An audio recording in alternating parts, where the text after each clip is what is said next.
Sosok ulama sufi ini sering disebut sebagai penyambung sanad ulama Nusantara.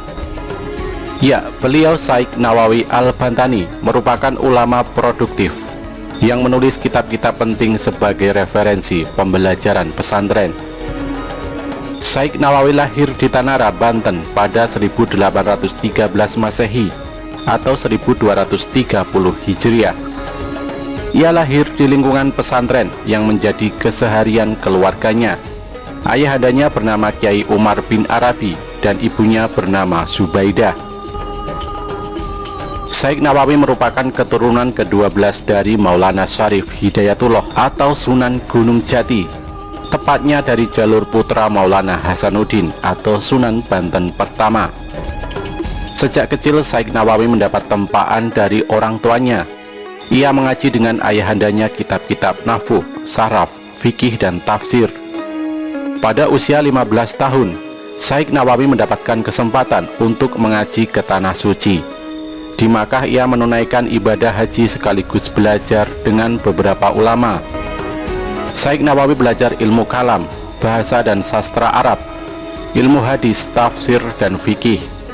Di antara guru beliau yakni Sayyid Ahmad Nahrawi, Sayyid Ahmad Dimyanti, Ahmad Zaini Dahlan, Muhammad Khatib Al-Hambali.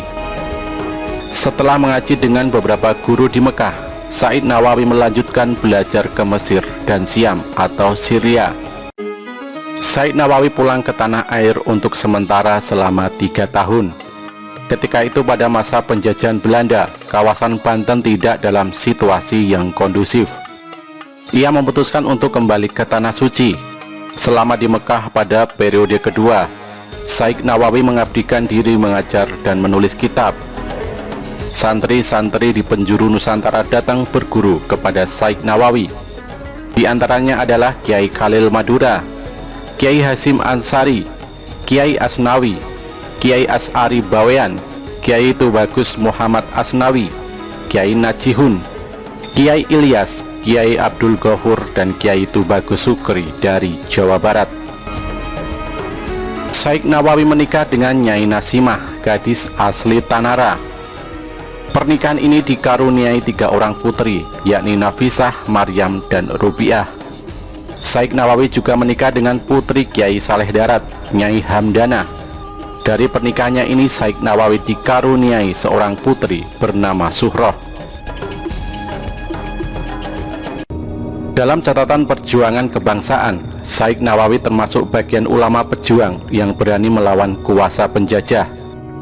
Bahkan ketika di Mekah, Syekh Nawawi menghimpun santri-santri Nusantara agar menolak penjajahan dengan tidak mengikuti adat istiadat dan sistem yang diajarkan oleh Belanda.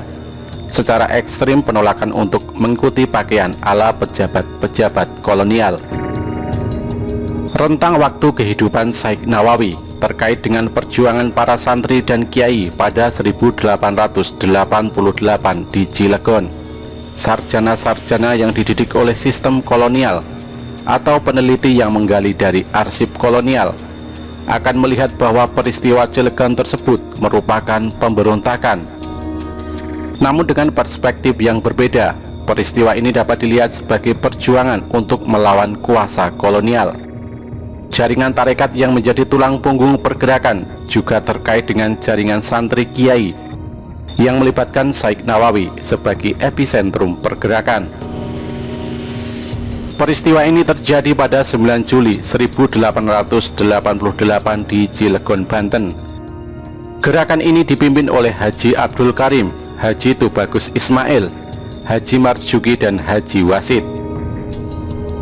Nama yang terakhir merupakan murid Syekh Nawawi selama mengaji di Mekah.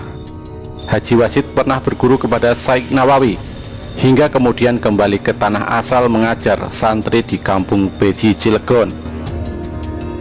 Peristiwa Cilegon tidak bisa dilepaskan dari kondisi alam dan sosial, yakni kelaparan dan kemiskinan akibat sistem pemerintahan Hindia Belanda, serta kondisi kekeringan pasca meletusnya Gunung Krakatau di Selat Sunda pada Agustus tahun 1823. Sementara pemerintah Hindia Belanda menarik pajak tinggi dan membunuh ternak-ternak yang selama ini menjadi andalan pekerjaan pertanian warga Banten. Singkatnya, perlawanan rakyat Banten meletus di Cilegon dengan menggunakan jaringan santri kiai untuk melawan kesewenangan pemerintah Hindia Belanda.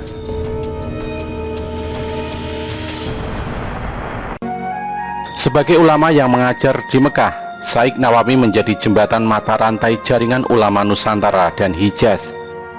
Syekh Nawawi Al-Bantani merupakan salah seorang ulama yang mengajar di Masjidil Haram di Mekah Al-Mukarramah. Kawan seperjuangannya yakni Syekh Ahmad Khatib Al-Minangkabawi dan Syekh Mahfud At-Tirmasi pada akhir abad 19 dan awal abad ke-20. Dalam pemahaman tasawuf, Syekh Nawawi merupakan tokoh sufi beraliran Qadiriyah. Aliran ini mendasarkan pemahaman pada ajaran Syekh Abdul Qadir Al-Jailani.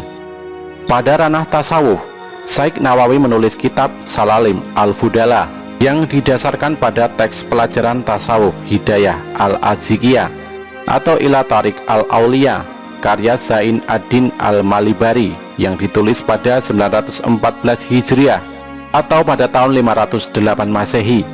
Kitab ini sangat populer di pesantren-pesantren tanah Jawa, bahkan disebut dalam rangkaian kisah serat Centini.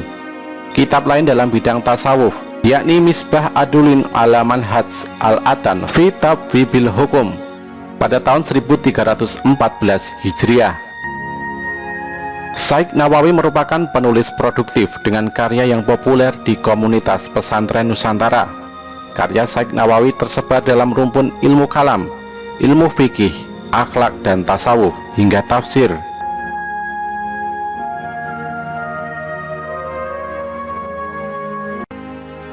Dalam kitab-kitabnya, Syekh Nawawi sering mengaku sebagai pengikut Imam Al-Asy'ari atau Asy'ariyah serta Imam Abu Mansur Al-Maturidi. Sebagai pengikut Asy'ari, Syekh Nawawi memperkenalkan konsep sifat-sifat Allah Subhanahu wa Ta'ala. Dengan demikian, seorang muslim harus mempercayai bahwa Allah memiliki sifat yang dapat diketahui dari perbuatannya, karena sifat Allah adalah perbuatannya. Untuk menjelaskan kepada awam, Syekh Nawawi membagi sifat Allah dalam 3 bagian, yakni wajib, mustahil, dan mungkin. Dari penjabaran ini, sifat wajib merupakan sifat pasti yang melekat pada Allah dan mustahil tidak adanya. Sedangkan sifat mustahil merupakan sifat yang pasti tidak melekat kepada Allah dan wajib tidak adanya. Sifat mungkin adalah sifat yang boleh ada dan boleh tidak ada pada Allah. Dari kitab-kitab yang ditulis Syekh Nawawi, terlihat bahwa beliau berhasil memperkenalkan teologi Asy'ari dalam sistem pemikiran kaum muslim negeri ini, terutama transmisi pengetahuan melalui komunitas pesantren. Syekh Nawawi juga membahas tentang dalil naqli dan akli yang menurut beliau harus digunakan bersama-sama. Jika terjadi pertentangan di antara keduanya, maka dalil naqli harus didahulukan. Menurut Syekh Nawawi, menjadi kewajiban seorang muslim untuk memahami keesaan Allah dengan memahami dalil-dalil yang menjadi petunjuk keberadaan dan kemahabesaran Sang Khalik. Bagi Syekh Nawawi, pemikiran-pemikiran dalam bidang tasawuf yang disampaikan dalam karya-karyanya berakar dari telaah sekaligus petualangan batinnya. Ia mengibaratkan syariat dengan sebuah kapal, tarekat sebagai laut, dan hakikat merupakan intan dalam lautan yang hanya dapat diperoleh dengan kapal yang berlayar di samudera luas. Menurut Syekh Nawawi, syariat dan tarekat merupakan awal perjalanan seorang sufi, sementara hakikat merupakan hasil dari syariat dan tarekat.